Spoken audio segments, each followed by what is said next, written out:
ഈശോ മിശിഹായ്ക്ക് സ്തുതിയായിരിക്കട്ടെ. ഞാൻ മാണിപ്പറമ്പിലച്ചൻ. കോട്ടയം കുഞ്ഞച്ചൻ്റെ പാളിച്ചകൾ. കോട്ടയത്തെ മൂലക്കാട്ട് പിതാവ് പുറപ്പെടുവിച്ച കൽപ്പനയിലെ പിഴവുകൾ, അബദ്ധങ്ങൾ, അത് കുറച്ചുകൂടി വിശദീകരിക്കാമോ അച്ചോ എന്ന് ചോദിച്ചതിൻ്റെ വെളിച്ചത്തിലാണ് ഈ വീഡിയോ ഞാൻ ചെയ്യുന്നത്.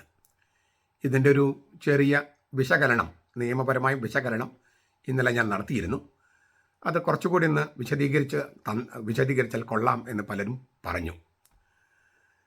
അങ്ങനെ വിശദീകരിക്കാനും ഞാൻ ശ്രമിച്ചപ്പോൾ എനിക്ക് തോന്നിയത്, ഇന്ത്യൻ ഭരണഘടനയ്ക്കും ജുഡീഷ്യറിക്കും സീറോ മലബാർ സഭയുടെ ഗംഭീരമായൊരു സംഭാവനയാണ് ഈ മൂലക്കാട്ട് പിതാവിൻ്റെ കൽപ്പന എന്നാണ്.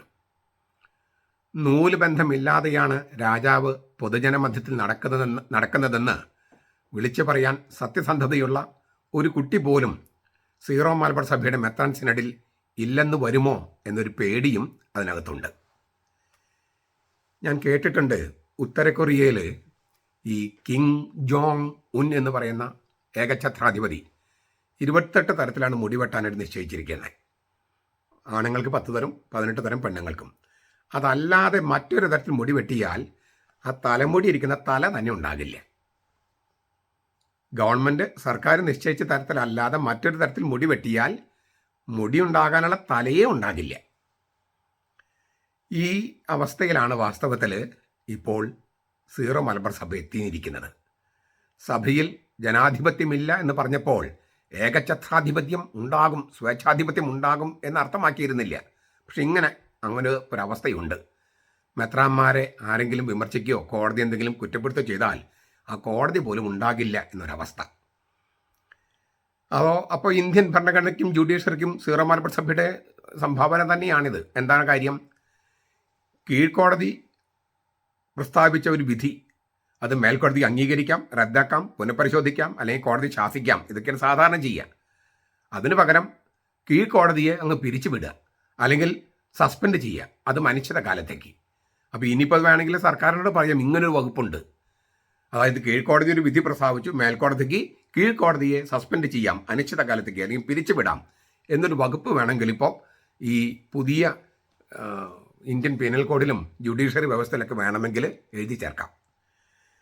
ഈ സർക്കാരിൻ്റെ ശുപാർശയിലെങ്ങാനും ജഡ്ജിയായ ഒരാൾ സർക്കാരിൻ്റെ പ്രവർത്തനങ്ങളെങ്ങാനും വിമർശിച്ചാൽ അദ്ദേഹത്തെയും അദ്ദേഹത്തിൻ്റെ കോടതിയെയും അന്നേരം തന്നെ പിരിച്ചുവിടുകയോ ഉന്മൂലനം ചെയ്യുകയോ ചെയ്യാവുന്ന ഒരു സംവിധാനം സീറോ മലബാർ സഭ ഇതാ മുന്നോട്ട് വെച്ചിരിക്കുന്നു.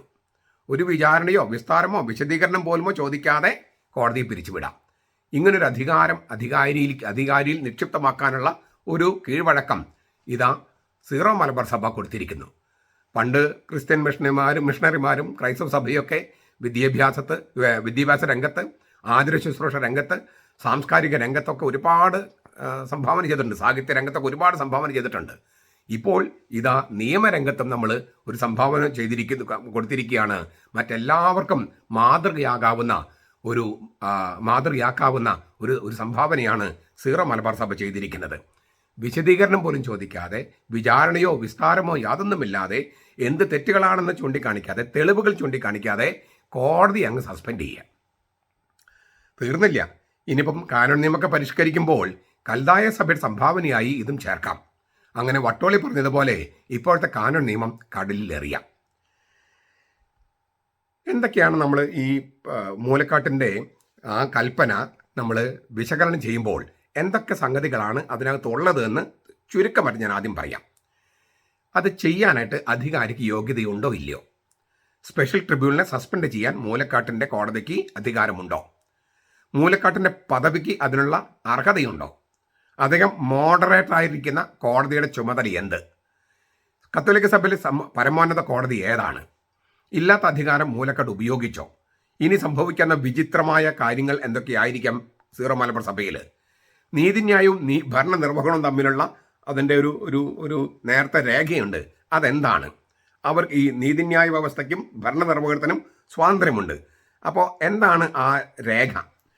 പിന്നെ മൂലക്കാട്ടിൻ പിതാവിൻ്റെ കൽപ്പനയിലെ വസ്തുതാപരമായ തെറ്റുകൾ, അതായത് ഉള്ളടക്കത്തിലെ തെറ്റുകൾ, പിന്നെ അതിൻ്റെ ആ കോടതിയുടെ നടപടിക്രമത്തിലെ ക്രമക്കേടുകൾ, പിന്നെ മൗലികമായ അവകാശങ്ങളുടെ ലംഘനം, പിന്നെ ഈ കൽപ്പനയുടെ രൂപത്തിൽ തന്നെ വൈകല്യമുണ്ട്, വികൃതമായ ഒരു രൂപമാണ് അതിന്. പിന്നെ കുറ്റവും ശിക്ഷയും തമ്മിലുള്ള അനുപാതമില്ലായ്മയുണ്ട്. കുറ്റം തന്നെ തെളിഞ്ഞിട്ടില്ല, തെറ്റായ കുറ്റമാണ് ചൂണ്ടിക്കാണിച്ചിരിക്കുന്നതും. പിന്നെ വളരെ അപകടകരമായ ഒരു കീഴ്വഴക്കം സൃഷ്ടിച്ചിരിക്കുകയാണ് മൂലക്കാട്ട് പിതാവ്. അപ്പോൾ ഇതൊക്കെയാണ് പ്രധാനപ്പെട്ട പോയിന്റുകൾ. നമുക്ക് കുറച്ച് വിശദമായിട്ട് കാണാം. കോട്ടയം രൂപതയുടെ മെത്രാപ്പൊലീത്ത മൂലക്കാട്ടിൽ പിതാവിൻ്റെ കൽപ്പനയിലെ ചില കാര്യങ്ങൾ ഒന്നുകൂടി ഞാൻ തുടക്കത്തിൽ പറഞ്ഞതാണ്, മനസ്സിലായില്ല, അതിൽ പാളിച്ചകളെ കുറിച്ച് ഒന്നുകൂടി വിശദമായി പ്രതിപാദിക്കാമോ എന്നാണ് ചിലർ ചോദിച്ചത്. ഞാനൊരു നിയമപണ്ഡിതനല്ല, അതുകൊണ്ട് ഞാൻ ഈ പറയുന്ന കാര്യങ്ങളൊന്നും അന്തിമ വാക്കുകളല്ല, ചിലപ്പോൾ അത് തെറ്റുമാകാം. എങ്കിലും നിയമം പഠിച്ചിട്ടുള്ള ചില സുഹൃത്തുക്കൾ പങ്കുവെച്ച കാര്യങ്ങളുടെ അടിസ്ഥാനത്തിലാണ് ഞാൻ സംസാരിക്കുന്നത്. അപ്പോൾ ഇതിൽ എന്തെങ്കിലും നിയമപരമായിട്ട് ഇങ്ങനെ അല്ലെങ്കിൽ ബന്ധപ്പെട്ടവർക്ക് ചൂണ്ടിക്കാണിക്കാം. ഗൗരവമായ കാര്യങ്ങളുണ്ടെങ്കിൽ തീർച്ചയായിട്ടും ചൂണ്ടിക്കാണിക്കണം. ഇതിപ്പോൾ എൻ്റെ സുഹൃത്തുക്കളായ ചില വക്കീലന്മാരും സഭാ നിയമങ്ങളൊക്കെ അങ്ങനെ അതുമായിട്ട് ബന്ധപ്പെട്ടവരും പറഞ്ഞതിൻ്റെ വെളിച്ചത്തിലാണ് ഞാൻ ഈ വീഡിയോ ചെയ്യുന്നത്. നടപടിയെടുക്കുന്ന ആളുടെ അധികാരവും യോഗ്യതയും, അതാണ് ഒന്നാമത് നമ്മൾ പരിശോധിക്കുന്നത്. ഭരണപരമായ ഏത് നടപടിയുടെയും സാധുത, വാലിഡിറ്റി നിശ്ചയിക്കുന്നത് അല്ലെങ്കിൽ അത് ഒന്നാമത് ആശ്രയിച്ചിരിക്കുന്നത് അത് പുറപ്പെടുവിക്കുന്ന അധികാര കേന്ദ്രത്തിന് അതിനുള്ള യോഗ്യതയുണ്ടോ, അധികാരമുണ്ടോ അതിനെ ആശ്രയിച്ചാണ്. അധികാരമില്ലാത്ത ഒരാൾ കൽപ്പന ഇട്ട് കഴിഞ്ഞാൽ അത് ആരെ പാലിക്കണേ? ആരും പാലിക്കില്ല. അപ്പോൾ ഒരു കൽപ്പനയിടാൻ, ഒരു ഉത്തരവ് ഇറക്കാൻ അധികാരമുള്ള ആളാണോ അത് ചെയ്തിരിക്കുന്നത്, യോഗ്യതയുള്ള ആളാണോ ചെയ്തിരിക്കുന്നത്, the competency of the authority. ഇത് പുറപ്പെടുവിക്കാൻ, ഒരു കൽപ്പന പുറപ്പെടുവിക്കാൻ ആവശ്യമായ അധികാരങ്ങൾ ഉള്ള ആളാണോ അത് ചെയ്തിരിക്കുന്നത്. സ്പെഷ്യൽ ട്രിബ്യൂണലിനെ പാമ്പാറയച്ചൻ്റെ സ്പെഷ്യൽ കോടതിയെ പിരിച്ചുവിട്ടുകൊണ്ടുള്ള കൽപ്പനയിൽ മൂലക്കാട്ട് പിതാവ് തന്നെ സ്വയം വിശേഷിപ്പിച്ചിരിക്കുന്നത് ഇങ്ങനെയാണ്: നീതി നിർവഹണത്തിനായുള്ള ജനറൽ മോഡറേറ്റർ. അദ്ദേഹം ഉപയോഗിച്ചിരിക്കുന്ന വാക്ക് ഞാൻ ഇംഗ്ലീഷിൽ പറയാം: the general moderator for the administration of justice. നീതി നിർവഹണത്തിനായുള്ള ജനറൽ മോഡറേറ്റർ. ആരാണ് ഈ ജനറൽ മോഡറേറ്റർ? അദ്ദേഹത്തിന് ഇങ്ങനെ ഒരു നടപടി എടുക്കാനുള്ള അധികാരമുണ്ടോ? ഈ ജനറൽ മോഡറേറ്ററിൻ്റെ അധികാര പരിധി എന്താണ്? അപ്പോൾ നമുക്ക് ജനറൽ മോഡറേറ്റർ ആരാണ് എന്ന് പരിശോധിക്കാം. സീറോ മലബാർ സഭ ഒരു പൗരസ്ത്യ സഭയാണല്ലോ. പൗരസ്ത്യ സഭകൾക്ക് വേണ്ടിയുള്ള കാനോൻ നിയമ സംഹിതയിൽ ഇങ്ങനെയൊരു തസ്തികയില്ല. ഈ ജനറൽ മോഡറേറ്റർ എന്ന് പറഞ്ഞിട്ടൊരു തസ്തിക പൗരസ്ത്യ സഭകൾക്ക് വേണ്ടിയുള്ള കാനോൻ നിയമ സംഹിതയിലില്ല. അതേസമയം ഒരു സ്വയാധികാര സഭയാണ് സീറോ മലബാർ സഭ. ആ സഭയ്ക്ക് സ്വന്തമായ ഭരണ നിയമ സംവിധാനം സ്ഥാപിക്കാനുള്ള അധികാരമുണ്ട്. അതാണ് സ്വയാധികാരം എന്ന് പറയുന്നത്. പക്ഷേ അത് കത്തോലിക്ക സഭയിലുള്ള CIC, ലത്തീൻ സഭയ്ക്ക് വേണ്ടിയുള്ള കാനോൻ നിയമം, CCEO, പൗരസ്ത്യ സഭകൾക്ക് വേണ്ടിയുള്ള കാനോൻ നിയമം എന്നീ സാർവത്രിക സഭയുടെ നിയമങ്ങൾക്ക് വിധേയമായിരിക്കണം. കത്തോലിക്ക സഭയിൽ 2 കാനോൻ നിയമങ്ങളാണുള്ളത്. ഒന്ന് CIC എന്ന് പറയും, ലത്തീൻ സഭയ്ക്ക് വേണ്ടിയുള്ളത്. മറ്റ് CCEO എന്ന് പറയും, പൗരസ്ത്യ സഭകൾക്ക് വേണ്ടിയുള്ളത്. അതിലെ സാർവത്രിക നിയമങ്ങൾക്ക് വിധേയമായിരിക്കണം സീറോ മലബാർ സഭ ഉണ്ടാക്കുന്ന തനത് നിയമങ്ങൾ. സാർവത്രിക നിയമങ്ങളെ, കാനോൻ നിയമത്തെ ലംഘിക്കുന്ന തരത്തിൽ തനത് നിയമങ്ങൾ സൃഷ്ടിക്കാനായിട്ട് കഴിയില്ല, ഉണ്ടാക്കാൻ കഴിയില്ല. അതിനാൽ ഈ മൂലക്കാട്ട് പിതാവ് ഇങ്ങനെ എഴുതുകയാണ്: സീറോ മലബാർ സഭയുടെ തനത് നിയമസംഹിതയിലെ CCOയിലില്ല, CICയിലില്ല. സീറോ മലബാർ സഭയുടെ തനതു നിയമസംഹിത, പ്രത്യേക നിയമസംഹിതയിലെ സുപ്പീരിയർ കോടതിയുടെ, സുപ്രീം കോടതി അല്ലാട്ടോ, സുപ്പീരിയർ കോടതിയാണ്. സുപ്രീം കോടതി ചിലർക്ക് അങ്ങനെ വിചാരിക്കുന്നുണ്ട്, സുപ്രീം കോടതി അല്ല, സുപ്പീരിയർ കോടതി എന്നാണ്. സുപ്പീരിയർ കോടതിയുടെ ചട്ടങ്ങളുടെ അനുബന്ധം 85-ാം പേജിൽ പറയുന്നത് പോലെ എന്നാണ് എഴുതിയിരിക്കുന്നത്. അതായത് പൗരസ്ത്യ സഭകൾക്ക് വേണ്ടിയുള്ള കാനോൻ നിയമത്തിലോ പാശ്ചാത്യ സഭകൾക്ക് വേണ്ടിയുള്ള കാനോൻ നിയമത്തിൽ ഇല്ലാത്ത ഒരു വകുപ്പാണ് ജനറൽ മോഡറേറ്റർ. അത് സീറോ മലബാർ സഭയുടെ തനത് നിയമത്തിലെ 85-ാം പേജിൽ പറയുന്നത് പോലെയുള്ള അതിലാണ് ഈ ജനറൽ മോഡറേറ്റർ എന്നുള്ള വകുപ്പുള്ളത്.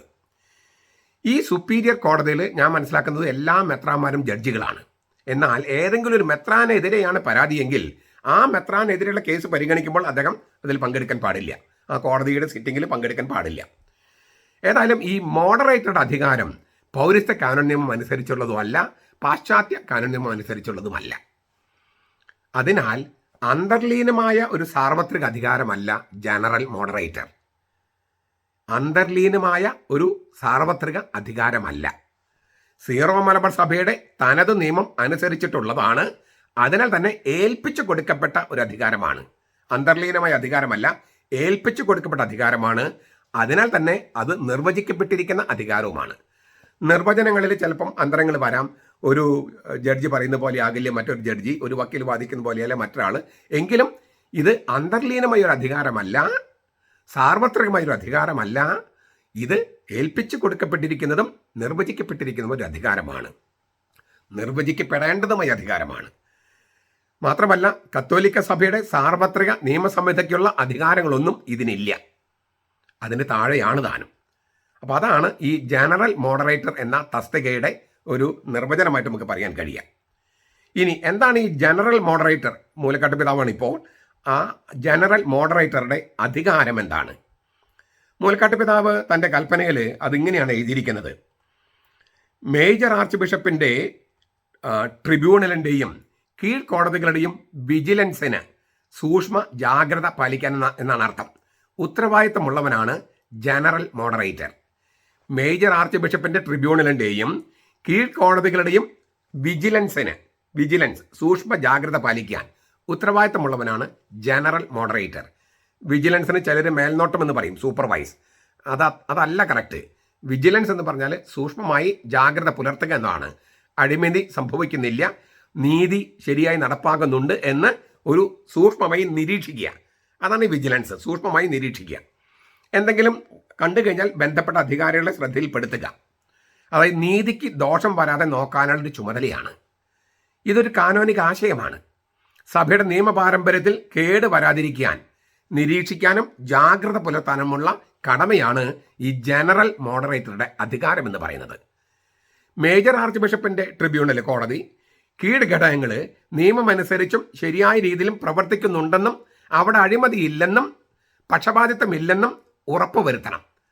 അതിനുവേണ്ടി രേഖകൾ പരിശോധിക്കാം, റിപ്പോർട്ടുകൾ സ്വീകരിക്കാം, നിയമലംഘനങ്ങൾ തിരുത്തലിന് വേണ്ടി യോഗ്യതയുള്ള അധികാരിയുടെ ശ്രദ്ധയിൽപ്പെടുത്താം. ഇപ്പോൾ ഉദാഹരണം പറഞ്ഞാൽ വിശ്വാസ സത്യങ്ങളുടെ ലംഘനം സംഭവിച്ചിട്ടുണ്ട് സീറോ മലബാർ സഭയിൽ. കൂദാശ വിലക്കുള്ള വൈദികർ കൂദാശകൾ അർപ്പിച്ചു. കൂദാശകൾ പരികർമ്മം ചെയ്യാൻ പാടില്ലാത്ത ആൾ കൂദാശകൾ പരികർമ്മം ചെയ്തു. കല്യാണം കെട്ടിക്കാൻ അധികാരമില്ലാത്ത അച്ഛൻ ഇല്ല, അത് വിലക്കപ്പെട്ടിരിക്കുന്ന ആൾ കല്യാണം കെട്ടിച്ചു. കുമ്പസാരം കേൾക്കാൻ അധികാരമില്ലാത്ത ഒരാൾ കുമ്പസാരം കേട്ടു. ഇതെല്ലാം ബന്ധപ്പെട്ട റോമിൽ വിശ്വാസ കാര്യങ്ങൾക്ക് വേണ്ടിയുള്ള കാര്യാലയത്തിൽ അറിയിക്കുക. അതൊരു സൂക്ഷ്മ നിരീക്ഷണമാണ്. മൂലക്കാട്ട് പിതാവ് ചെയ്തിട്ടുണ്ടോ എന്ന് നമുക്ക് അറിഞ്ഞുകൂടാ. ചെയ്തിട്ടില്ലെങ്കിൽ അദ്ദേഹം വിജിലൻസിൽ തെറ്റുവരുത്തിയിരിക്കുന്നു എന്ന് നമ്മൾ അനുമാനിക്കേണ്ടി വരും. ചെയ്തിട്ടുണ്ടോ എന്ന് നമുക്കറിയില്ല. ഞാനൊരു ഉദാഹരണം പറഞ്ഞതാണ്. ഇനി ഇവിടെ മനസ്സിരുത്തേണ്ട ഒരു പ്രധാനപ്പെട്ട സംഗതിയുണ്ട്. ഭരിക്കാനുള്ള അധികാരത്തിൽ നിന്ന്, ഈ ഭരിക്കാനുള്ള അധികാരത്തിന് ലത്തീനിൽ പറയുന്നത് പൊത്തസ്താസ് റെജിമിനിസ് എന്നാണ്. പൊത്തസ്താസ് റെജിമിനിസ്, അതിൻ്റെ ഭരണം നിർവഹിക്കാനുള്ള അധികാരം, ദ പവർ ടു റൂൾ, ഭരിക്കാനുള്ള അധികാരം എന്നാണ് വാക്കിനർത്ഥം. അതിൽ നിന്ന് ഈ സൂക്ഷ്മ നിരീക്ഷണത്തിന് വേണ്ടിയുള്ള വിജിലൻസ് കോടതിയുടെ അധികാരത്തെ വേർതിരിച്ച് കാണണം. മറ്റൊരു സ്ഥാപനത്തിൻ്റെ നിയമപരമായ അസ്തിത്വത്തെയോ പ്രവർത്തനത്തെയോ നേരിട്ട് മാറ്റിമറിക്കുന്ന ഭരണപരമായ നടപടികൾ പുറപ്പെടുവിക്കാനുള്ള അധികാരം നിയമപരമായ കോടതിക്ക് ഇല്ല. അത് ഭരണനിർവഹണ അധികാരം എക്സിക്യൂട്ടീവിനാണുള്ളത്, ഇല്ലേ? മറ്റൊരു സ്ഥാപനത്തിൻ്റെ നിയമപരമായ അസ്തിത്വത്തെയോ പ്രവർത്തനത്തെയോ നേരിട്ട് മാറ്റിമറിക്കുന്ന ഭരണപരമായ നടപടികൾ പുറപ്പെടുവിക്കാൻ നിർവഹണ അധികാരമുള്ളതാണ് ഈ ഭരണാധികാരം എന്ന് പറയുന്നത്, പൊത്തസ്താസ് റെജിമിനിസ് എന്ന് പറയുന്നത്. അങ്ങനെ ഒരു അധികാരമല്ല കോടതികൾക്കുള്ളത്. മൂലക്കാട്ട് പിതാവ് ജനറൽ മോഡറേറ്റർ എന്ന പദവി ഉപയോഗിച്ച് ഒരു കോടതിയെ സസ്പെൻഡ് ചെയ്യുക ചെയ്തത്. അതായത് മറ്റൊരു സ്ഥാപനത്തിൻ്റെ നിലനിൽപ്പിന് തന്നെ മാറ്റിമറിക്കുകയാണ്.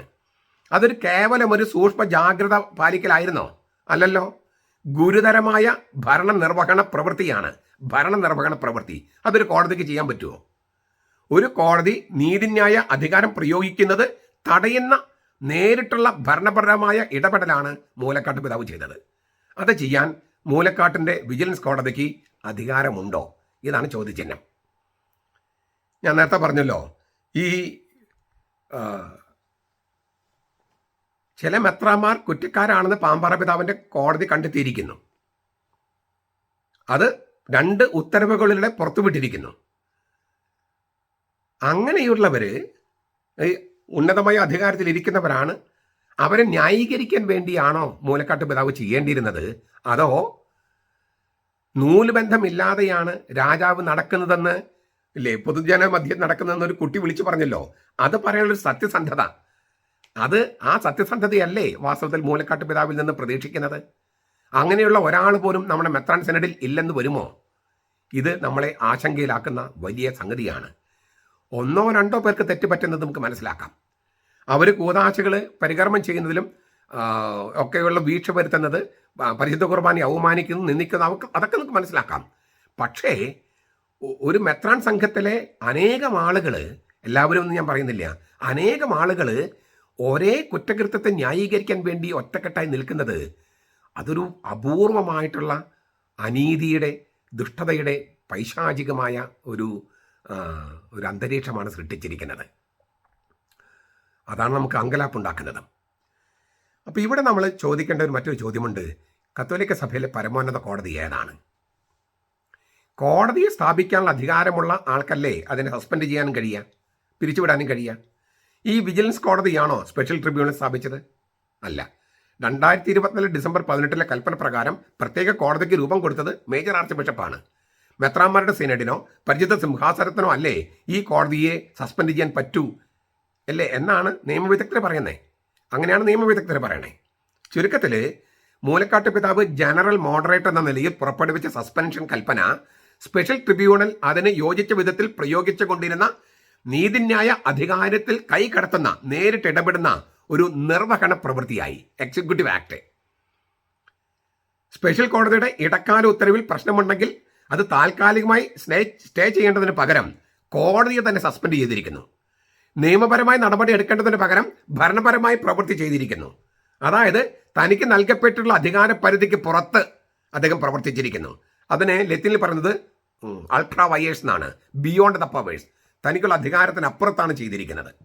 മുഖ്യമന്ത്രി ചെയ്യേണ്ട കാര്യം വിജിലൻസ് ജഡ്ജി ചെയ്തിരിക്കുന്ന പോലെ മുഖ്യമന്ത്രിക്കുള്ള എക്സിക്യൂട്ടീവ് അധികാരം ഒരു വിജിലൻസ് കോടതിയുടെ ജഡ്ജി ചെയ്തതുപോലെയായി മൂലക്കാട്ട് പിതാവിൻ്റെ നടപടി.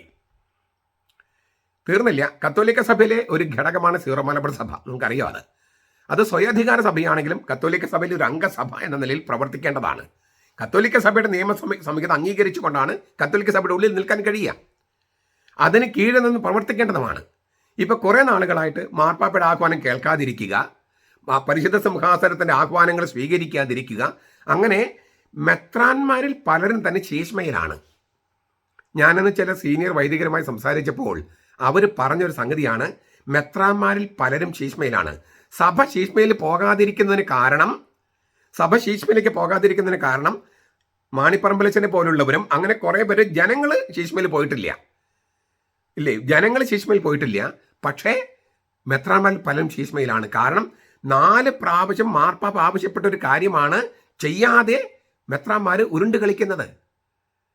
പരിശുദ്ധ സിംഹാസനം ആവശ്യപ്പെട്ട സംഗതിയാണ് ഉരുണ്ട് കളിക്കുന്നത്.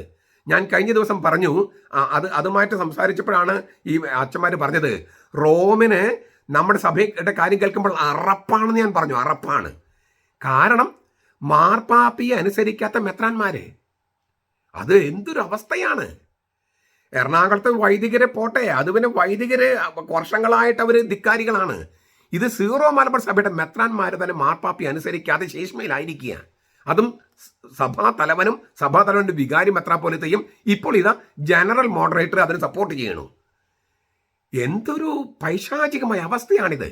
അപ്പോൾ ഈ പൈശാചികമായ അവസ്ഥ വരുമ്പോൾ എന്താണ് ദൈവം എന്താ ചെയ്യുന്നത്? ചിലരെ പിശാചിന് വിട്ടുകൊടുക്കും, സാത്താന് വിട്ടുകൊടുക്കും.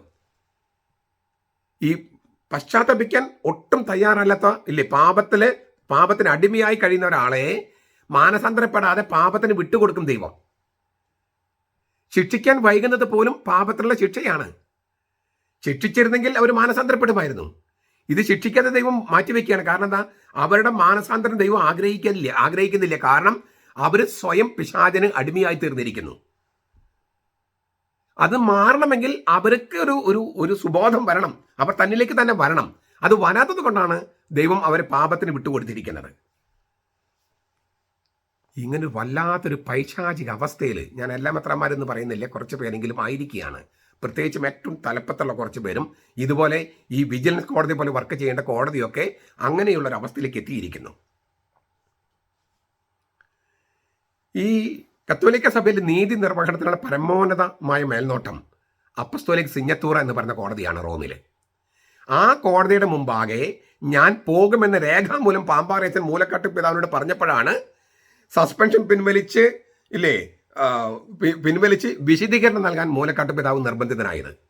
അതായത് ഈ സസ്പെൻഷൻ പിൻവലിച്ചില്ലെങ്കിൽ, എൻ്റെ പ്രതിഷേധക്കുറിപ്പ് നിങ്ങൾ സ്വീകരിച്ച് സസ്പെൻഷൻ പിൻവലിച്ചില്ലെങ്കിൽ ഞാൻ പരമോന്നത കോടതിയായ അപ്പസ്തോലിക് സിഞ്ഞത്തൂറയെ സമീപിക്കുമെന്ന് പ്രതിഷേധക്കുറിപ്പിൽ റിമോൺസ്ട്രാസിയോ എന്ന് പറയും ലത്തീനിൽ, റിമോൺസ്ട്രാസിയോ. അതിൽ പ്രതിഷേധക്കുറിപ്പിൽ പാമ്പാറച്ചൻ രേഖാമൂലം അറിയിച്ചു കഴിഞ്ഞപ്പോഴാണ് പെട്ടെന്ന് തന്നെ മൂലക്കാട്ട് പിതാവ് സസ്പെൻഷൻ ഒന്നുമല്ല, അങ്ങനെയല്ല, നിങ്ങൾ കേൾക്കും എന്നെല്ലാം പറഞ്ഞിട്ട് ഇങ്ങനെ അതെല്ലാം തകിടം പറഞ്ഞത്. അപ്പോൾ പരമോന്നത കോടതി അപ്പസ്തോലിക് സിഞ്ഞത്തൂറയാണ്.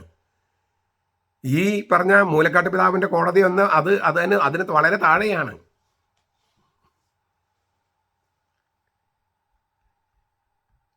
ഈ അപ്പസ്തോലിക് സിഞ്ഞത്തൂറയാണ് പരമോന്നത കോടതി എന്ന് CCEO പൗരസ്ത്യ കാനോൻ നിയമം 1062 രേഖപ്പെടുത്തിയിട്ടുണ്ട്.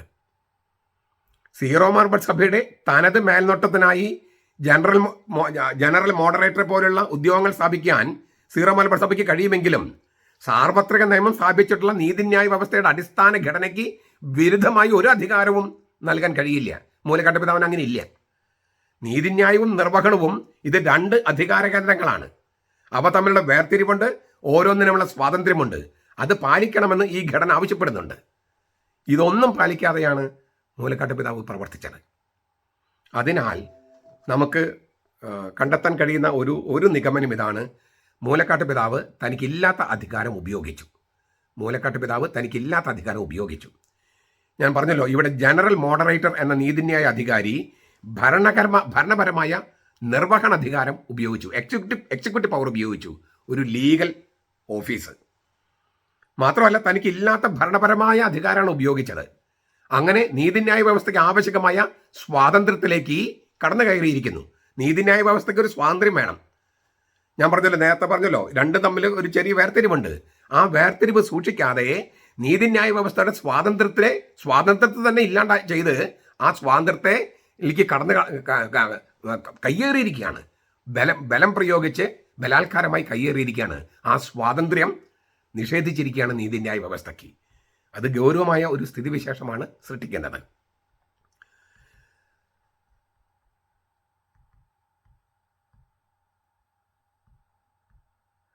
നീതി ശരിയായി നടപ്പാക്കുന്നുണ്ടെന്ന് ഉറപ്പുവരുത്തുന്നതിൽ സഭയുടെ ഭരണത്തിന്റെ നിർവഹണ വിഭാഗത്തിന് നിയമാനുസൃതമായ വലിയ പങ്കുണ്ട്.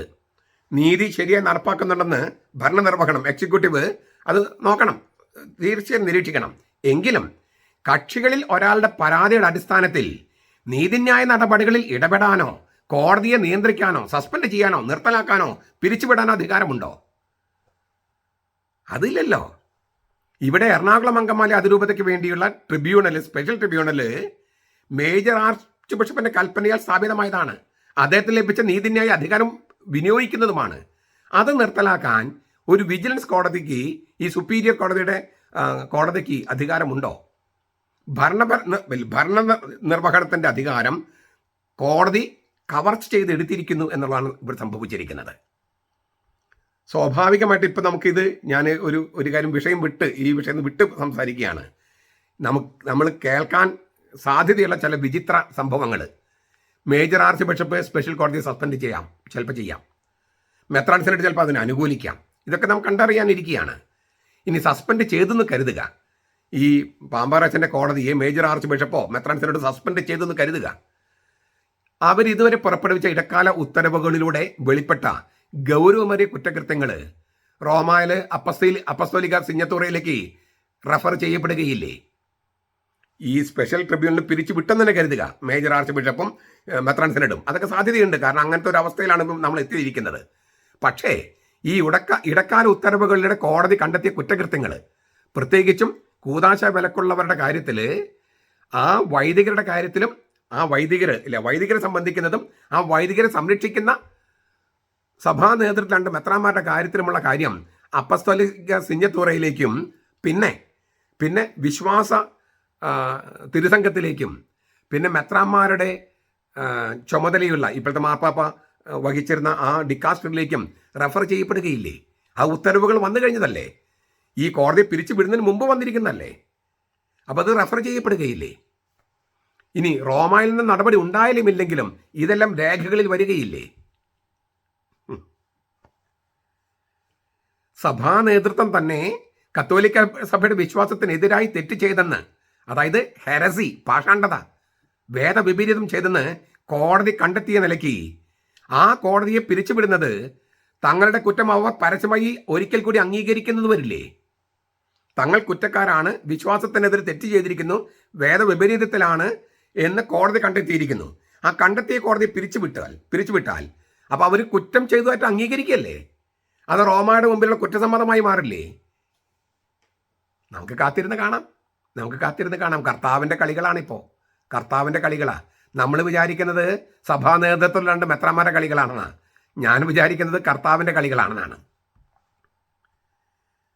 അപ്പോൾ ഇത് പിന്നെ മൂലക്കാട്ട് പിതാവിൻ്റെ ഈ കൽപ്പനയുമായിട്ട് ബന്ധപ്പെട്ട ഒരു പ്രശ്നം ഞാൻ സൂചിപ്പിച്ചതൊന്ന് വിശദീകരിക്കണം. നീതിന്യായവും ഭരണനിർവഹണവും, ഒന്ന് ജുഡീഷ്യറി, മറ്റൊന്ന് എക്സിക്യൂട്ടീവ്, പിന്നെ ജുഡീഷ്യറി. ഈ നീതിന്യായ അധികാരത്തിൻ്റെ സാധുത, ജുഡീഷ്യറി, അതിൻ്റെ പ്രസക്തി നിലനിൽക്കുന്നത് തന്നെ ഭരണനിർവഹണ വിഭാഗത്തിൽ നിന്നുള്ള അനാവശ്യമായ ഇടപെടലുകൾ ഉണ്ടാകില്ല എന്ന സ്വാതന്ത്ര്യത്തിലാണ്.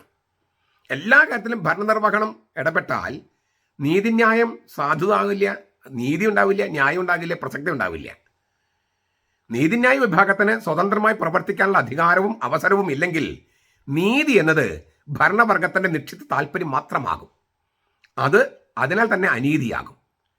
നീതിന്യായ വിഭാഗത്തിന് സ്വതന്ത്രമായി പ്രവർത്തിക്കാനുള്ള സ്വാതന്ത്ര്യവും അധികാരവും ഇല്ലെങ്കിൽ എപ്പോഴും ഭരിക്കുന്ന ആളുടെ താല്പര്യങ്ങൾ, നിശ്ചിത താല്പര്യം മാത്രമാണ് വിധിയായിട്ട് വരിക. അത് വലിയ അനീതിയാണ്, പക്ഷപാതിത്വമാണ്, നേരും നിറവുമില്ലാതാകും. ഈ മൂലക്കാട്ട് പിതാവിൻ്റെ ഈ സസ്പെൻഷൻ കൽപ്പന മേജർ ആർച്ച് ബിഷപ്പിന്റെ വികാരിയായ എറണാകുളം അങ്കമാലി അതിരൂപതയുടെ പ്രോട്ടോസെഞ്ചലസിന്റെ പരാതിയുടെ അടിസ്ഥാനത്തിൽ ഒരു നീതിന്യായ സ്ഥാപനത്തെയും അതിന്റെ നീതിന്യായ നടപടിയെയും പെട്ടെന്ന് ഏതാനും നിമിഷങ്ങൾക്കുള്ളിൽ നിർത്തിവെക്കുന്ന നടപടിയായി. ഒരു പരാതിയുടെ അടിസ്ഥാനത്തിൽ, പ്രോട്ടോസെഞ്ചലസിന്റെ അധികാരമുള്ള ഒരാളുടെ പരാതിയുടെ അടിസ്ഥാനത്തിൽ ഒരു കോടതിയെ സസ്പെൻഡ് ചെയ്തിരിക്കുകയാണ് മൂലക്കാട്ട് പിതാവ്. എറണാകുളം അങ്കമാലി അതിരൂപതയുടെ പ്രോട്ടോസെഞ്ചലസ് എന്ന അധികാരിയാണ്. അത്രയേ ഉള്ളൂ. ആ പ്രോട്ടോസെഞ്ചലസ് കൊടുത്ത പരാതി, ആ പരാതി കണ്ടപാടെ ഏതാനും നിമിഷങ്ങൾക്കുള്ളിൽ കോടതിയെ തന്നെ സസ്പെൻഡ് ചെയ്യുന്ന നടപടിയെ, ഇത് വിജിലൻസ് എന്ന വാക്കിന്റെ കാനോനിക അർത്ഥത്തെ മറികടന്ന് അതിനെ നേരിട്ടുള്ള നിയന്ത്രണമാക്കി മാറ്റിയിരിക്കുന്നു. വിജിലൻസിന് പകരം കൺട്രോളിംഗ് പവറായി. വിജിലൻസ് കോടതിക്ക് പകരം കൺട്രോളിംഗ് പവറായിട്ട് മാറി മൂലക്കാട്ട് പിതാവ്. ഇത് ഈ പറഞ്ഞ അധികാരങ്ങളുടെ വേർതിരിവ്, നീതിന്യായ വ്യവസ്ഥയുടെ സ്വാതന്ത്ര്യം തുടങ്ങിയ അടിസ്ഥാന തത്വങ്ങളുടെ ലംഘനമാണ്. ശരിയായ നീതി നിർവഹണത്തെ തടസ്സപ്പെടുത്തുകയാണ് മൂലക്കാട്ട് പിതാവ് ചെയ്തിരിക്കുന്നത്. നീതിയുടെ സംരക്ഷകൻ എന്ന ലേബലിൽ ഇറങ്ങിത്തിരിച്ചിട്ട് നീതിയെ പച്ചയ്ക്ക് ചവിട്ടി അരയ്ക്കുകയായിരുന്നു മൂലക്കാട്ട് പിതാവ്. ചുരുക്കത്തിൽ മൂലക്കാട്ടിൻ്റെ സുപ്പീരിയർ ട്രിബ്യൂണലിന് ചെയ്യാൻ കഴിയുന്നത് വിജിലൻസ് ആണ്. നീതി ശരിയായി നടപ്പാക്കുന്നുണ്ടോ എന്ന് നിരീക്ഷണം. അതിന് പകരം നീതി നടപ്പാക്കുന്ന കോടതിയെ സസ്പെൻഡ് ചെയ്ത് ഇല്ലാത്ത അധികാരം അൾട്രാ വയേഴ്സ് പ്രയോഗിച്ചിരിക്കുന്നു. സീറോ മലബാർ സഭയിൽ ഏതാനും സംവത്സരങ്ങളായി നീതി നിഷേധിക്കപ്പെടുന്ന അനേകം സംഭവങ്ങളുണ്ടായി. അപ്പോഴൊന്നും തന്നെ ഈ മൂലക്കാട്ട് പിതാവിൻ്റെ നീതിബോധം ഉണർന്നില്ല. ഇപ്പോൾ സഭയിലെ തലപ്പത്തിൽ രണ്ട് മെത്രാന്മാർ തന്നെ വിശ്വാസത്തിനെതിരെ തെറ്റ് ചെയ്തെന്ന് കോടതി കണ്ടെത്തിയപ്പോൾ പെട്ടെന്ന് നീതിബോധം മുളയ്ക്കാൻ തുടങ്ങി. അതിനകത്തൊരു അഴിമതി, ദുഷിപ്പ് മണക്കുന്നുണ്ട്. അപ്പോൾ ഇത്രയാണ് മൂലക്കാട്ട് പിതാവിൻ്റെ അധികാരവുമായിട്ട് ബന്ധപ്പെട്ട കാര്യങ്ങൾ പറയാനുള്ളത്. ഏറ്റവും ചുരുക്കി പറഞ്ഞാൽ അദ്ദേഹത്തിന് ഇല്ലാത്ത അധികാരം ഉപയോഗിച്ചു, അധികാരപരിധികളെല്ലാം ലംഘിച്ചു. ഒരു ജുഡീഷ്യറിയുടെ അധികാരത്തിലുള്ള ഒരാൾ എക്സിക്യൂട്ടീവിൻ്റെ അധികാരം ഉപയോഗിച്ചു. അങ്ങനെ വളരെ ഗൗരവമായ തെറ്റുകളിലാണ് ഈ കൽപ്പനയുമായിട്ട് ബന്ധപ്പെട്ട തെറ്റുകളാണ് മൂലക്കാട്ട് പിതാവ് ചെന്ന് വീണ് കിടക്കുന്നത്. ഇനി അദ്ദേഹത്തിൻ്റെ കൽപ്പനയിലെ വസ്തുതാപരമായ പിഴവുകൾ നമുക്ക് പരിശോധിക്കാം. പിഴവുകൾ, അതായത് ഉള്ളടക്കത്തിൽ വസ്തുതാപരമായ ഫാക്ച്വൽ എറേഴ്സ് എന്ന് പറയും, പിഴവുകളുണ്ട്. അത് വളരെ ഗൗരവതരമായ പിഴവുകളാണ്. ഗുരുതരമായ വൈകല്യങ്ങൾ എന്ന് പറയാം. മന്ദബുദ്ധി, അയാളിന് ജനിച്ച കൊച്ച് അതിനേക്കാൾ ബുദ്ധിമാന്യമുള്ളത് എന്ന് പറയുന്നത് പോലെയായി. ഈ ഇല്ലാത്ത അധികാരം ഉപയോഗിച്ച ഒരാൾ, അതാണ് അതിൻ്റെ ഈ പിതാവ്, ഈ കൽപ്പനയുടെ പിതാവ്, പുറപ്പെടുവിച്ചതോ അതിനേക്കാളും മോശമായിട്ടുള്ള ഒരു വികൃത രൂപത്തെയാണ്. അപ്പോൾ ഇല്ലാത്ത അധികാരമാണ് ഉപയോഗിച്ചത് ഇതിൻ്റെ ഉപജ്ഞാതാവ്. അത് പുറത്തു വന്ന കൽപ്പനയോ അതുപോലെ തന്നെ വികൃതമായി. കാരണം ഉള്ളടക്കത്തിൽ മുഴുവൻ പിഴവുകളാണ്. ചിലത് മാത്രം ചൂണ്ടിക്കാണിക്കാം. അതായത് വികലമായിട്ടാണ് ഈ കൽപ്പന രേഖപ്പെടുത്തിയിരിക്കുന്നത് അർത്ഥം. അതിനാൽ ഇതിനെ കൽപ്പന എന്നൊന്നും വിളിക്കാൻ പറ്റില്ല, വെറും പിഴവുകളുടെ ഒരു കൂട്ടം. ഒന്നാമത്തെ പിഴവ് പറയാം. ഇങ്ങനെ ഒരുപാട് പിഴവുകൾ ഉണ്ടായത് കൊണ്ട് അതിൻ്റെ നിയമപരമായ ശക്തി ചോർന്നു പോയി. അതുകൊണ്ട് ഞാൻ പറഞ്ഞത് കൽപ്പന എന്ന് പറയാൻ പറ്റില്ല. നിയമപരമായി നിലനിൽപ്പില്ല ഈ കൽപ്പനയ്ക്ക്. നിയമപരമായി ശക്തി ചോർന്നു പോയി. വികലമാണ്, വികൃതമാണ്. ധാർമ്മികമായി ബലക്ഷയം സംഭവിച്ചു ഈ കൽപ്പനയ്ക്ക്. അതുകൊണ്ടാണ് പെട്ടെന്ന് പിൻവലിക്കേണ്ടി വന്നത്. പാമ്പാറ പിതാവ് ചോദ്യം ചെയ്തപ്പോൾ തന്നെ അത് പിൻവലിക്കേണ്ടി വന്നു. അതിനെ മയപ്പെടുത്തേണ്ടി വന്നു. നിങ്ങൾ കേൾക്കുമെന്ന് പറയേണ്ടി വന്നു. അവിടെ പാമ്പാറാച്ചൻ്റെ മുമ്പിൽ കുമ്പിട്ട് ഇല്ലേ, എന്താ പറയുക, ഒരു കോടതിയുടെ ജഡ്ജി ഇതുപോലെ കുമ്പിട്ട് പോകേണ്ടി വന്നു. മുട്ടുമടക്കി നമ്മൾ പറയുന്നതിന് അർത്ഥം അതാണ്. അപ്പോൾ ഒന്നാമത്തെ വസ്തുതാപരമായ പിഴവ് 1, മൗലിക അവകാശത്തിൻ്റെ ലംഘനം. മൗലിക അവകാശത്തിൻ്റെ ലംഘനം, സ്വയം പ്രതിരോധത്തിനുള്ള മൗലിക അവകാശം, യൂസ് ഡിഫൻസിയോണിസ് എന്ന് പറയും ലത്തീനിൽ. നമുക്ക് സ്വയം പ്രതിരോധിക്കാനുള്ള അവകാശമുണ്ട്. ഇപ്പം ഞാൻ കുറ്റക്കാരനാണെന്ന് ആരോപിച്ചാലും എൻ്റെ നിരപരാധിത്വം തെളിയിക്കാനായിട്ട് എന്നെ കേൾക്കണം. എനിക്ക് എന്നെ സ്വയം പ്രതിരോധിക്കാനുള്ള അവകാശമുണ്ട്. അത് മൗലിക അവകാശമാണ്. മൂലക്കാട്ട് പിതാവ് ഈ കൽപ്പനയിൽ എഴുതുകയാണ്, ആർച്ച് ബിഷപ്പ് ജോസഫ് പാംപ്ലാനിൽ നിന്നുള്ള ഔദ്യോഗിക പരാതി ലഭിച്ചു. ആ പരാതിയും അനുബന്ധ രേഖകളും പരിശോധിച്ചതിൻ്റെ അടിസ്ഥാനത്തിലാണ് ഈ കോടതി സസ്പെൻഷൻ ഞാൻ അറിയിക്കുന്നത്, ഇതിനാൽ ആവശ്യപ്പെടുന്നത്. പാംപ്ലാനി പിതാവിൽ നിന്ന് ഔദ്യോഗികമായി പരാതി ലഭിച്ചു. ആ പരാതിയും അനുബന്ധ രേഖകളും പരിശോധിച്ചതിൻ്റെ അടിസ്ഥാനത്തിൽ. എന്നാൽ ഈ കോടതിയെ സസ്പെൻഡ് ചെയ്തുകൊണ്ടുള്ള കൽപ്പന പുറപ്പെടുവിക്കുന്നതിന് മുൻപ് ഈ സ്പെഷ്യൽ കോടതിയെ അതിലത്തെ ജഡ്ജിമാരെ കേട്ടോ? അവരെ ചോദ്യം ചെയ്തോ? അവരിന്ന് വിശദീകരണം ചോദിച്ചോ? അവരുമായി ബന്ധപ്പെട്ടോ? യാതൊന്നും ചെയ്തിട്ടില്ല. ചെയ്തുവെന്ന് ഒരിടത്തും പറയുന്നുമില്ല. ഈ ഒരു കോടതി സസ്പെൻഡ് ചെയ്യുന്നതിന് മുമ്പ് അവരോടൊന്ന് കേൾക്കണ്ടേ? അവരുടെ വിശദീകരണം കേൾക്കണ്ടേ? അവരോട് വിശദീകരണം ചോദിക്കണ്ടേ? ഈ ഇന്നതാണ് പരാതി, അതിൻ്റെ ഉള്ളടക്കം ഇന്നതാണ്, യാതൊന്നും ഈ ചെയ്തിട്ടില്ല, ചെയ്തത് രേഖപ്പെടുത്തിയിട്ടുമില്ല. സ്പെഷ്യൽ ട്രിബ്യൂണൽ അധ്യക്ഷനായി പാമ്പാറേച്ചൻ കൊടുത്ത പ്രതിഷേധക്കുറിപ്പ്, റിമോൺസ്ട്രാസിയോ എന്ന് ഞാൻ നേരത്തെ പറഞ്ഞു. ആ റിമോൺസ്ട്രാസിയോ എന്ന് പറഞ്ഞ പ്രതിഷേധക്കുറിപ്പിൽ ഈ മാരകമായ വീഴ്ച ചൂണ്ടിക്കാണിച്ചിട്ടുണ്ട്. ട്രിബ്യൂണലിനെ കേൾക്കാതെയാണ് അതിൻ്റെ പ്രവർത്തനം നിർത്തിവെക്കാൻ ആവശ്യപ്പെട്ടതെന്ന് അദ്ദേഹം ആരോപണം ഉന്നയിച്ചിട്ടുണ്ട്. അദ്ദേഹത്തിൻ്റെ വാക്കുകൾ, പാമ്പാറേച്ചൻ്റെ വാക്കുകൾ.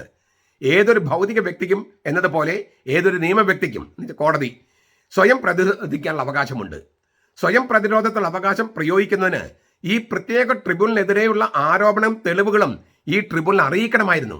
CCO 999 അത് പറയുന്നുണ്ട്. മാർ ജോസഫ് പാമ്പ്ലാനിയുടെ പരാതിയുടെ കോപ്പി ഇതുവരെയും ഞങ്ങൾക്ക് നൽകിയിട്ടില്ല. ആരോപണങ്ങളുടെയോ തെളിവുകളുടെയോ സംക്ഷിപ്ത രൂപം പോലും നൽകിയിട്ടില്ല. ഈ ട്രിബ്യൂണലിനെ കേൾക്കാതെ ഇതിൻ്റെ പ്രവർത്തനം സസ്പെൻഡ് ചെയ്യുന്നത് ഈ ട്രിബ്യൂണലിൻ്റെ പ്രവർത്തനത്തിന് അനാവശ്യമായ കാലതാമസത്തിന് ഇടയാക്കും. ഈ ട്രിബ്യൂണലിനെ കേൾക്കാതെ ഈ ട്രിബ്യൂണലിനെ സസ്പെൻഡ് ചെയ്യുന്നത് അടിസ്ഥാനപരമായ മൗലിക അവകാശത്തിൻ്റെ ലംഘനമാണ്. അടിസ്ഥാനപരമായ മൗലിക അവകാശത്തിൻ്റെ ലംഘനം. ഈ അടിസ്ഥാനപരമായ മൗലിക അവകാശത്തെ പറയുന്നത് മറുപക്ഷത്തെ കേൾക്കണമെന്നാണ്. ഔദിയാത്തൂർ എത്ത് ആൾത്തര പാർസ് എന്നാണ് ലത്തീനിൽ. മറ്റേ വശം കേൾക്കണമെന്ന ആക്ഷരികം. ഈ തത്വം ലംഘിച്ചിരിക്കുകയാണ് മൂലക്കാട്ട് പിതാവ്. ഇത് ഗൗരവമായ ലംഘനമാണ്. ഞാൻ പറഞ്ഞല്ലോ, മൗലികമായ അവകാശത്തിൻ്റെ ലംഘനമാണ്. എനിക്കെതിരെ ഒരു പരാതി വന്നു, എന്നെ കേൾക്കാതെ എനിക്കെതിരെ വിധി പ്രസ്താവിക്കുക, അതെന്തൊരു മര്യാദയാണ്? ഇത് സഭാ നിയമത്തിലൊരു നടപടിക്രമം മാത്രമല്ലല്ലോ, നീതി എന്ന ആശയത്തിൽ തന്നെ രേഖപ്പെടുത്തിയിട്ടുള്ള പ്രകൃതി നിയമമാണ്, നാച്ചുറൽ ലോ. ആ നാച്ചുറൽ ലോ, പ്രകൃതി നിയമത്തെയാണ് മൂലക്കാട്ട് പിതാവ് ലംഘിച്ചിരിക്കുന്നത്. തങ്ങൾക്കെതിരായ ആരോപണങ്ങൾ അറിയാനും സ്വയം പ്രതിരോധിക്കാനും ഓരോ വ്യക്തിക്കും അവകാശമുണ്ട്. കോടതി പോലുള്ള നിയമപരമായ വ്യക്തികൾക്കും സ്ഥാപനങ്ങൾക്കും അവകാശമുണ്ട്. ഇത് CCO 24 രേഖപ്പെടുത്തിയിട്ടുണ്ട്. ഇക്കാര്യം പാമ്പാറച്ചൻ ചൂണ്ടിക്കാട്ടിയ പാടെ മൂലക്കാട്ട് പിതാവ് സസ്പെൻഷൻ പിൻവലിക്കുന്ന രേഖയിൽ പറയാണ്, ഇടക്കാല ഉത്തരവ് സംബന്ധിച്ചുള്ള നിയമപ്രക്രിയ അവസാനിപ്പിക്കാനും എനിക്ക് ഉദ്ദേശമൊന്നുമില്ല.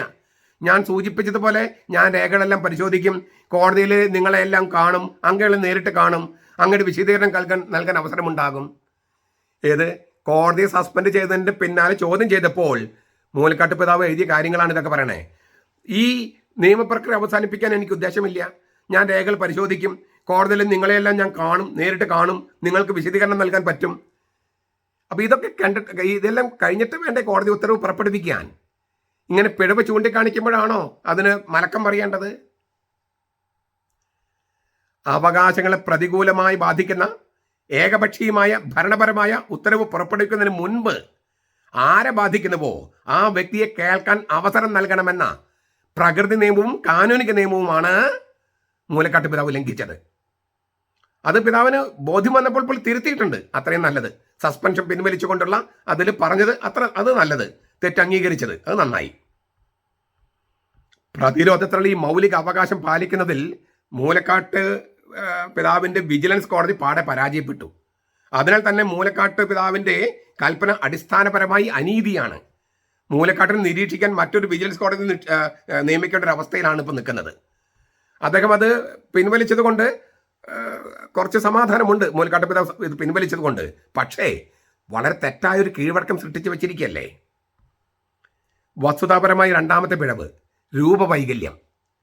ഏത് നിയമം, ഏത് വകുപ്പ്, ഏത് കാനൂൻ അടിസ്ഥാനം എന്നൊന്നും രേഖപ്പെടുത്താത്ത ഈ മൂലക്കാട്ട് പിതാവിന്റെ കൽപ്പന വികൃതമാണ്.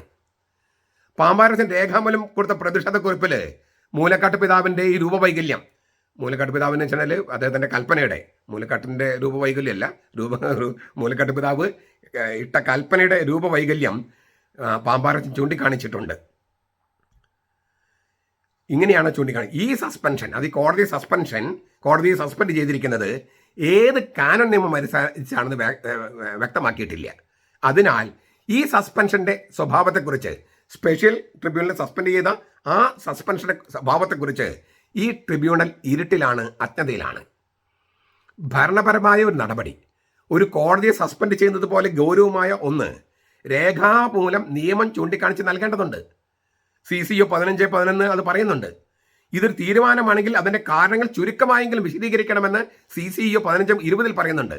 പൗരസ്വത്താവൾക്ക് വേണ്ടി നിയമങ്ങൾ നിയമപരമായി ഉറപ്പിനും കെട്ടുറപ്പിനും അത് അത്യന്താപേക്ഷിതമാണ്. തങ്ങൾക്കെതിരായ നടപടിയുടെ നിയമപരമായ അടിസ്ഥാനം മനസ്സിലാക്കാനും ശരിയായതും വ്യക്തവുമായി പ്രതിരോധം രൂപപ്പെടുത്താനും അത് പരാതിക്കാരെ അനുവദിക്കുമായിരുന്നു. ഒരു പ്രത്യേക കാനൂൻ നിയമമോ തനത് നിയമത്തിലെ ചട്ടമോ ചൂണ്ടിക്കാണിക്കാതെ ഈ രീതിയിൽ ഒരു ജനറൽ മോഡറേറ്ററായ മൂലക്കാട്ട് പിതാവ് കോടതിയെ സസ്പെൻഡ് ചെയ്തത് സംശയങ്ങൾ ജനിപ്പിക്കുന്നു. ഞാൻ നേരത്തെ പറഞ്ഞതുപോലെ തന്നെ അഴിമതി മണക്കുന്നു. വസ്തുതാപരമായ പിഴവ് 3, ന്യായമായ കാരണത്തിന്റെ അഭാവം. മൂലക്കാട്ട് പിതാവ് കൽപ്പനയിൽ എഴുതി പരാതിയിൽ ആരോപണങ്ങൾ പ്രഥമ ദൃഷ്ടിയ അടിസ്ഥാനമുള്ളതായി കാണപ്പെടുന്നു. അതുകൊണ്ടാണ് ഈ സസ്പെൻഷൻ. പ്രഥമ ദൃഷ്ടിയ ആദ്യ നോട്ടത്തിൽ അടിസ്ഥാനമുണ്ട്. അതായത് കൂടുതൽ അന്വേഷണം ആവശ്യപ്പെടുന്ന തരത്തിൽ സത്യത്തിന്റെ ഒരു പ്രതീതി ജനിപ്പിക്കുന്നു എന്നാണ് ആദ്യ നോട്ടം, പ്രഥമ ദൃഷ്ടി എന്ന് പറഞ്ഞാൽ അർത്ഥം. കൂടുതൽ അന്വേഷണം ആവശ്യപ്പെടുന്ന തരത്തിൽ സത്യത്തിന്റെ ഒരു പ്രതീതി ഉണ്ടോ എന്നൊരു സംശയം. അതാണ് ആ പ്രഥമ ദൃഷ്ടി എന്ന് പറയണേ, ഇല്ലേ, ആദ്യ നോട്ടം എന്ന് പറയണേ. ഇതൊരു അന്വേഷണം ആരംഭിക്കുന്നതിനുള്ള മാനദണ്ഡമാണ്, ഒരു കോടതിയെ സസ്പെൻഡ് ചെയ്യാനുള്ള ലൈസൻസ് അല്ല. പ്രഥമ ദൃഷ്ടിയ ഒരു സത്യമുണ്ടെന്ന് തോന്നുന്നു, അപ്പോൾ ഒരു പുനരന്വേഷണം അല്ലെങ്കിൽ ഒരു അന്വേഷണം, ഒരു നിഗമനത്തിൽ എത്തിച്ചേരാനുള്ള വകുപ്പൊന്നും ആദ്യ നോട്ടത്തിലില്ല. അനിശ്ചിതകാല സസ്പെൻഷൻ പോലുള്ള ഗൗരവമായ നടപടിക്ക് പ്രഥമ ദൃഷ്ടിയ ഒരു തോന്നലുണ്ടായാൽ പോരാ. ഏകപക്ഷീയമായ ഒരു പരാതി ഒറ്റ നോട്ടത്തിൽ കണ്ട് നിയമാനുസരണം സ്ഥാപിക്കപ്പെട്ട ഒരു കോടതിയെ സസ്പെൻഡ് ചെയ്യുന്നത് തിടുക്കത്തിലുള്ളതും മതിയായ നിയമപരമായ അടിത്തറയില്ലാത്തതുമായ നടപടിയാണ്. തീർത്തും ബാലിശമായ പെരുമാറ്റം മാത്രമല്ല, ഇത് അഴിമതിയും സ്വജനപക്ഷപാതവും മണക്കുന്ന പ്രവർത്തനമാണ്. ഇത് ബാലിശമല്ല, അഴിമതിയുണ്ട്, ദുഷിപ്പുണ്ട്. വസ്തുതാപരമായ പിഴവ് 4, കുറ്റവും ശിക്ഷയും തമ്മിലുള്ള അനുപാതത്തിന്റെ അഭാവം. ഈ ഒരു തേങ്ങ മോഷ്ടിച്ചു, അതിന് വധശിക്ഷ കൊടുക്കാൻ പറ്റുമോ? ഒരു തേങ്ങ മോഷ്ടിച്ചതിന് വധശിക്ഷ കൊടുക്കാൻ പറ്റുമോ? അല്ലെങ്കിൽ ജീവപര്യന്ത തടവ് കൊടുക്കാൻ പറ്റുമോ? അപ്പോൾ കുറ്റവും ശിക്ഷയും തമ്മിൽ ഒരു പ്രൊപ്പോർഷൻ, അനുപാതം വേണം. ഒരു ചെറിയ കുറ്റത്തിന് ക്യാപിറ്റൽ പണിഷ്മെന്റ് കൊടുക്കാൻ പറ്റില്ല. കമ്മ്യൂണിസ്റ്റ് പാർട്ടിയിലൊക്കെ പറ്റും, ഉത്തര കൊറിയയിൽ പറ്റും, നമ്മുടെ നാട്ടിൽ പറ്റില്ല, സഭയിൽ പറ്റില്ല. ഇത് അനിശ്ചിത കാലത്തേക്കാണ് സ്പെഷ്യൽ കോടതിയെ മൂലക്കാട്ട് പിതാവ് സസ്പെൻഡ് ചെയ്തത്. സീനെ ദിയെ എന്നാണ്, without defining the date, without mentioning the date എന്നാണ് അർത്ഥം. ഏത് തീയതി വരെ എന്ന് സൂചിപ്പിക്കാതെ, ഇന്ന തീയതി വരെ എന്ന് പറയാതെ, അതാണ് സീനെ ദിയെ എന്ന് പറയണേ. വിത്തൗട്ട് മെൻഷനിങ് ദ ഡേറ്റ്, അനിശ്ചിത കാലത്തേക്ക്. തീയതി ചൂണ്ടിക്കാണിക്കാതെ സ്പെഷ്യൽ കോടതിയെ അനിശ്ചിതകാലത്തേക്ക് സസ്പെൻഡ് ചെയ്യുക. ഈ നടപടി എടുത്തതിന് മൂലക്കാട്ട് പിതാവ് ചൂണ്ടിക്കാണിച്ചത്, ഞാൻ പരാതി വായിച്ചപ്പോൾ പ്രഥമ ദൃഷ്ട്യാ ഒരു സത്യമുണ്ടെന്ന് തോന്നി, ഒരു സത്യമുണ്ടെന്ന് തോന്നലുണ്ടായി. അതിനാണ് കോടതി സസ്പെൻഡ് ചെയ്യണത്. നീതിയുക്തമായ ഭരണത്തിന്റെ അടിസ്ഥാന ശരിയാണ് ഈ ആനുപാതികത്വം. അത് ഈ കുറ്റവും ശിക്ഷയും തമ്മിൽ ഒരു അനുപാതം വേണം. തോന്നിയ പോലെ ശിക്ഷിക്കാൻ കഴിയില്ല. ഇതൊരു തത്വമാണ്. ഈ ആനുപാതികത്വം ഒരു തത്വമാണ്. നിയന്ത്രണ നടപടികൾ നിയമാനുസൃതമായി ലക്ഷ്യം നേടുന്നതിന് ആവശ്യമായതിലും കൂടുതൽ കഠിനമാകരുത് ശിക്ഷ. ഈ നിയന്ത്രണ നടപടികളൊക്കെ അല്ലേ, ശിക്ഷാ നടപടികളൊക്കെ നിയമാനുസൃതമായി ലക്ഷ്യം നേടുന്നതിന് ആവശ്യമായതിലും കൂടുതലാകരുത്. നീതിന്യായ പ്രക്രിയയുടെ സത്യസന്ധത സംരക്ഷിക്കാൻ വേണ്ടിയാണ് താൻ കോടതിയെ സസ്പെൻഡ് ചെയ്യുന്നതെന്ന് മൂലക്കാട്ട് പിതാവ് കൽപ്പനയിൽ പറയുന്നുണ്ട്. എന്നാൽ ഒട്ടും അന്വേഷിക്കാത്ത ഒരു പരാതിയുടെ വെളിച്ചത്തിൽ അന്വേഷിച്ചിട്ടില്ല, അത് തെളിവെടുപ്പ് നടത്താതെ കക്ഷികളെ കേൾക്കാതെ ഒരു ശിക്ഷ നടപ്പാക്കുകയാണ്, കോടതിയെ സസ്പെൻഡ് ചെയ്യുക. എന്തൊരു വലിയ ശിക്ഷയാണ്! ഒരു പരാതി കിട്ടിയ പടെ കോടതിയെ സസ്പെൻഡ് ചെയ്യുക. ആ പരാതിയിൽ സത്യമുണ്ടെന്ന് അന്വേഷിച്ചിട്ടില്ല, തെളിവ് എടുത്തിട്ടില്ല, കക്ഷികളെ കേട്ടിട്ടില്ല, ഈ പരാതി എന്താണെന്ന് കക്ഷികൾ അറിയിച്ചിട്ട് പോലുമില്ല. ഇവിടെ നീതിയുടെ സത്യസന്ധത സംരക്ഷിക്കുകയാണോ മൂലക്കാട്ട് പിതാവ് ചെയ്തിരിക്കുന്നത്? അല്ല, നീതിയെ കഴുത്ത് ഞെരിച്ച് കൊല്ലുകയാണ് ചെയ്തിരിക്കുന്നത്. നീതിയുടെ സത്യസന്ധത സംരക്ഷിക്കാൻ വേണ്ടി എന്ന് പറഞ്ഞിട്ടാണ് കോടതി സസ്പെൻഡ് ചെയ്തിരിക്കുന്നത്.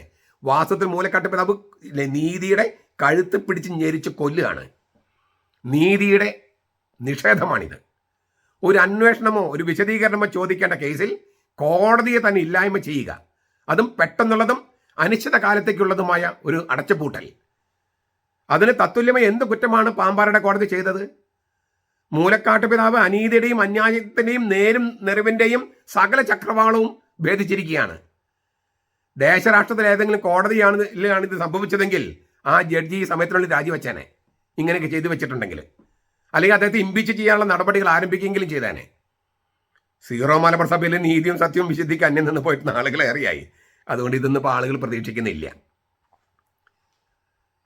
ഇനി ഒരു കാര്യം കൂടി, ഈ മൂലക്കാട്ട് പിതാവിൻ്റെ കൽപ്പനയിലെ നടപടിക്രമത്തിലെ നടപടിക്രമം പാലിച്ചിട്ടില്ല. വളരെ അപകടകരമായ കീഴ്വഴക്കം. മൂലക്കാട്ട് പിതാവിൻ്റെ കൽപ്പനയുടെ ആന്തരിക യുക്തി, ആ കൽപ്പനയിൽ ആന്തരിക യുക്തിയില്ല, ഉണ്ടെങ്കിൽ തന്നെ പരസ്പര വിരുദ്ധമാണ്. സഭയിൽ നീതി നിർവഹണത്തിന് അപകടകരമായ കീഴ്വഴക്കം സൃഷ്ടിക്കുന്നതാണ് മൂലക്കാട്ട് പിതാവിൻ്റെ കൽപ്പന. നീതിന്യായ പ്രക്രിയയുടെ സത്യസന്ധത സംരക്ഷിക്കുകയാണ് തൻ്റെ കടമയെന്ന് പറയുകയും, എന്നാൽ അദ്ദേഹം ഉപയോഗിക്കുന്ന രീതി തന്നെ അടിസ്ഥാനപരമായി സത്യമോ സത്യസന്ധതയോ ഇല്ലാത്തതുമാണ്. അതിനാൽ അദ്ദേഹത്തിൻ്റെ നീതിന്യായ പ്രക്രിയ തന്നെ ചീറ്റിപ്പോവുകയാണ്. ക്രമക്കേടുകൾ ഞാൻ ജസ്റ്റ് ഒന്ന് ഓടിച്ച് പറഞ്ഞു പോകാം. ഒരു പരാതി പരിശോധിക്കാതെ പ്രഥമ ദൃഷ്ട്യാ വിധി പ്രസ്താവിക്കുക, മറുപക്ഷത്തെ കേൾക്കാതെ വിധി പ്രസ്താവിക്കുക. 2, അതായത് മൗലികമായ അവകാശം നിഷേധിക്കപ്പെട്ടിരിക്കുന്നു ഈ പ്രതിക്കൂട്ടം നിൽക്കുന്ന ആളുടെ, അത് കോടതിയോ ആകട്ടെ. പിന്നെ നിയമപരമായ അടിത്തറ ചൂണ്ടിക്കാണിച്ചിട്ടില്ല. ഏത് നിയമത്തിന്റെ അടിസ്ഥാനത്തിലാണെന്ന് താൻ ചെയ്യുന്ന പറഞ്ഞിട്ടില്ല. ഒരു തെളിവും ചൂണ്ടിക്കാണിച്ചിട്ടില്ല. ശിക്ഷ കൊടുത്തിരിക്കുന്നതോ ഈ പരാതി കിട്ടി അതിൻ്റെ സത്യമൊന്നും അറിയാതെ കോടതിയെ സസ്പെൻഡ് ചെയ്യുക എന്ന് പറഞ്ഞ വളരെ മാരകമായ ശിക്ഷ വിധിച്ചിരിക്കുന്നു. തീർന്നില്ല, ഏകപക്ഷീയമായി തീരുമാനം പ്രഖ്യാപിച്ചിരിക്കുന്നു. നീതിയുടെ നിർവചന പ്രകാരം തന്നെ സത്യസന്ധതയില്ലാണ്ടാണ് പെരുമാറിയിരിക്കുന്നത് മൂലക്കാട്ട് പിതാവിൻ്റെ കൽപ്പന, ഈ കോടതിയുടെ കൽപ്പന. അതിനാൽ ഇതിൽ മുഴുവൻ സംഗതികളും ക്രമക്കേടുകൾ. സ്വാഭാവികമായിട്ടും പ്രതിഷേധക്കുറിപ്പ് കിട്ടിയ പാടെ ഈ മൂലക്കാട്ട് പിതാവിൻ്റെ കോടതി ഞെട്ടി അമ്പരന്നു. അതുകൊണ്ടാണ് പെട്ടെന്ന് തന്നെ മറുപടി കൊടുത്തത്, ഈ കോടതിയെ സസ്പെൻഡ് ചെയ്യാനൊന്നും എനിക്ക് താല്പര്യമില്ല, അതല്ല ഞാൻ ഉദ്ദേശിച്ചിരിക്കുന്നത്. ഇടക്കാല ഉത്തരവുമായി ബന്ധപ്പെട്ട ചില കാര്യങ്ങൾ മാത്രമാണ് ഞാൻ നിർദ്ദേശം നൽകിയത്. ട്രിബ്യൂണലിന് മുന്നോട്ട് പോകാം, ഞാൻ സസ്പെൻഡ് ചെയ്തിട്ടില്ല. മാത്രമല്ല ഈ നിയമപ്രക്രിയ അവസാനിപ്പിക്കാനൊന്നും എനിക്ക് ഉദ്ദേശമില്ല. ഞാൻ സൂചിപ്പിച്ചതുപോലെ ഞാൻ രേഖകളൊക്കെ പരിശോധിക്കും, കോടതിയിൽ അംഗങ്ങളെയെല്ലാം ഞാൻ കേൾക്കും, നിങ്ങളുടെ വിശദീകരണം കേൾക്കും എന്നെല്ലാം പറഞ്ഞ് ഈ കൽപ്പനയ്ക്ക് മലക്കം പറഞ്ഞ് മൂലക്കാട്ട് പിതാവിൻ്റെ പ്രസ്താവന ഇന്നലെ വന്നു. 9/8 ഓഗസ്റ്റ് 9 മാസമുണ്ടായ അതിന് മറുപടിയായിട്ട് ഇന്നലെയാണ് ഇന്നലെ മിനിഞ്ഞാന്നാണ് മൂലക്കട്ട പിതാവിൻ്റെ ഈ മലക്കം പറഞ്ഞുള്ള പ്രസ്താവന വന്നത്. ഞാൻ സൂചിപ്പിക്കുന്നത്, ഒരു കോടതി എത്രയോ നിരുത്തരവാദപരമായിട്ടാണ്, അതായത് മൂലക്കട്ട പിതാവിൻ്റെ കോടതി എത്രയോ നിരുത്തരവാദപരമായിട്ടാണ് ഒരു സ്പെഷ്യൽ കോടതി, അത് തെളിവുകളും സിറ്റിങ്സും എല്ലാം വെച്ച് വളരെ നീതിപൂർവ്വം നടക്കുന്ന ഒരു കോടതിയെ സസ്പെൻഡ് ചെയ്യുക എന്നുള്ള വളരെ ഗൗരവമായ ഒരു കാര്യം ഒരു വിജിലൻസ് കോടതി, മൂലക്കട്ടപ്പിൻ്റെ വിജിലൻസ് കോടതി ചെയ്യുക തീർത്തും ബാലിശമായിട്ടും നീതിരഹിതമായിട്ടും. ഈ പറഞ്ഞ ക്രമക്കേടുകൾ, പാകപ്പിഴകൾ, പിഴവുകൾ, അങ്ങനെയെല്ലാം. എന്താണ് മൂലക്കാട്ട് പിതാവിനെ ഇതിന് പ്രേരിപ്പിച്ചത്? അവരുടെ ഇടയിലെ 2 മെത്രാന്മാരാണ് പ്രതിക്കൂട്ടിൽ. ആ പ്രതിക്കൂട്ടിലല്ല ശരിക്കും നിൽക്കുന്നത്, കുറ്റക്കാരായിട്ട് വിധിക്കപ്പെട്ട് നിൽക്കുകയാണ്. പ്രതിക്കൂട്ടിൽ നിൽക്കുമ്പോൾ തന്നെ കുറ്റക്കാരുടെ കോടതി ഉത്തരവ് പ്രകാരം കുറ്റക്കാരുടെ വിധിക്കപ്പെട്ട് നിൽക്കുകയാണ്. അതിൽ ആ വിധിക്കപ്പെട്ട കുറ്റക്കാരായ മെത്രാന്മാരോട് നിങ്ങൾ എത്രയും പെട്ടെന്ന് തെറ്റുകൾ തിരുത്തൂ എന്ന് പറയേണ്ടതിന് പകരം, അപ്പോഴല്ലേ നീതി നടപ്പാകുക എന്ന് പറയേണ്ടതിന് പകരം, അവർ കുറ്റക്കാരാണ് എന്ന് ചൂണ്ടിക്കാണിച്ച പാമ്പാറച്ചൻ്റെ കോടതിയെ സസ്പെൻഡ് ചെയ്യാനായിട്ട് തീരുമാനിക്കുക. പാമ്പാറച്ചൻ അത് ചോദ്യം ചെയ്തപ്പോൾ ആ കൽപ്പന അങ്ങനെ തന്നെ മലക്കം പറഞ്ഞ് അങ്ങനെ ഞാൻ ചെയ്തിട്ടില്ലെന്ന് പറയുക. വളരെ നിരുത്തരവാദപരമായി പെരുമാറുന്നു, ബാലിശമായി പെരുമാറുന്നു. കാരണം ഞാൻ നേരത്തെ പറഞ്ഞതാണ്, എവിടെയോ അഴിമതി മണക്കുന്നുണ്ട്, സ്വജന പക്ഷപാതം മണക്കുന്നുണ്ട്. അല്ലെങ്കിൽ ഇങ്ങനെയൊന്നും ചെയ്യില്ല. പരിശുദ്ധാത്മാവിൻ്റെ പ്രചോദനത്തിനായി തുറവിയുള്ള ഒരവസ്ഥ സഭയിൽ സംജാതമാകണം. ഇല്ലെങ്കിൽ ഇതിനപ്പുറവും സംഭവിക്കും. നമ്മൾ ഇതിനേക്കാൾ വലിയ കാര്യങ്ങളെല്ലാം കേൾക്കാൻ സാധ്യതയുണ്ട്. നമ്മൾ വിസ്മയിക്കേണ്ട കാര്യമില്ല, ആശ്ചര്യപ്പെടേണ്ട കാര്യമില്ല. കാരണം അത്തരം വളരെ അധപതിച്ച ഒരവസ്ഥയിലാണ് ഇപ്പോൾ നമ്മളെ നയിക്കുന്ന നേതാക്കന്മാർ.